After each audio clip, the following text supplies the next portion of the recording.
নমস্কার, সেকালে রান্নাঘরে সকলকে জানাই সাদর আমন্ত্রণ। আজ আমি টক পালং নিয়েছি। পালং শাক তো আমরা এমনি সবাই খাই, কিন্তু এই টক পালং খুবই কম দেখা যায় বাজারে। তো আমি এই টক পালংটা পেলাম বলে নিয়ে এলাম। এই টক পালং দিয়ে, এগুলো সাধারণত শীতকালেই বেশি পাওয়া যায়। তো এই টক পালং দিয়ে আজকে টক করব। এর জন্য আমি এখানে 500 টক পালং নিয়েছি, আর এখানে কতগুলো ছোট ছোট তেলাপিয়া মাছ আছে। এই মাছটা দিয়ে টক করব। যে কোনো মাছ দিয়েই করা যায়, তবে আমার কাছে এই মাছটা আছে, আমি এটা দিয়েই করব। আমি এই পালং শাকগুলো ভালো করে ধুয়ে নিয়েছি। এবার আমি এগুলো ছোট ছোট করে কেটে নেব। আমি এখানে গ্যাস অন করে কড়াই বসিয়ে দিয়েছি। কড়াই গরম হয়ে গেছে প্রায়। এবার আমি এখানে দিয়ে দেব 2 থেকে 3 চামচ মতো, বেশি তেল দেব না, ওই ছোট চামচের 3 চামচ মতো সর্ষের তেল। তেলটা বেশ গরম হয়ে যাচ্ছে। এবার আমি এখানে দিয়ে দিলাম 2টো শুকনো লঙ্কা ফাটিয়ে দিলাম। শুকনো লঙ্কাটা একটু পোড়া পোড়া করেই ভাজবো। শুকনো লঙ্কাটা পোড়া পোড়া করে প্রায় ভাজা হয়ে গেছে। এবার আমি আঁচটা কম করে সর্ষেটা দিয়ে দিলাম, কেন সর্ষেটা ভীষণ ফাটে চারিদিকে, তাই জন্য আঁচটা কমিয়ে দিলাম।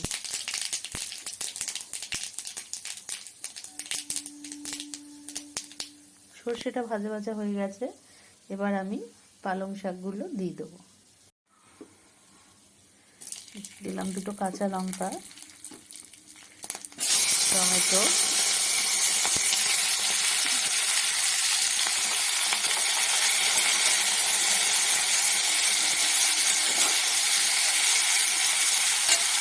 আর দুটো সামান্য একটু নুন। বেশি নুন দেবো না, নুনটা পরিমাণ মতো, যদি পরে লাগে দিয়ে দেবো।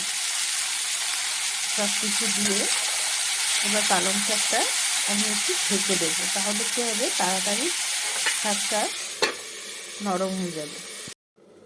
এবার আমি ঢাকনাটা তুলে দেখে নেব শাকটা কত নরম হয়ে গেছে। দেখো, এর থেকে জল বেরিয়েছে, এই জলেই শাক নরম হয়ে গেছে। এবার আমি এতে খুব সামান্য পরিমাণে একটু জল দেব, কেননা আমি এই টকটা একটু পাতলা করব, একটু জল জল রাখবো, তাই জন্য। আর মাছটা এতে ফুটবে, তো এই জন্য এতে অল্প একটু জল দেব।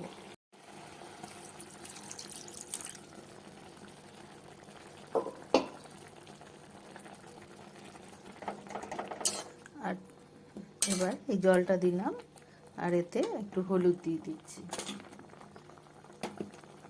নুনটাও দেখে নেব কতটা নুন হয়েছে।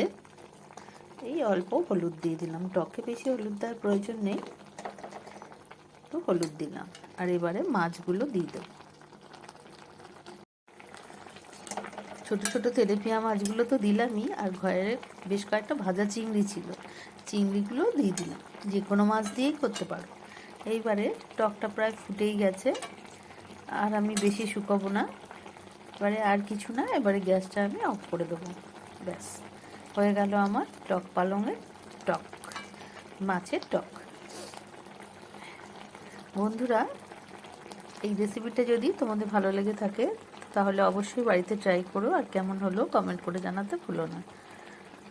আর আমার চ্যানেলটিকে সাবস্ক্রাইব করার জন্য অনুরোধ রইল, লাইক ও শেয়ার করে দিও।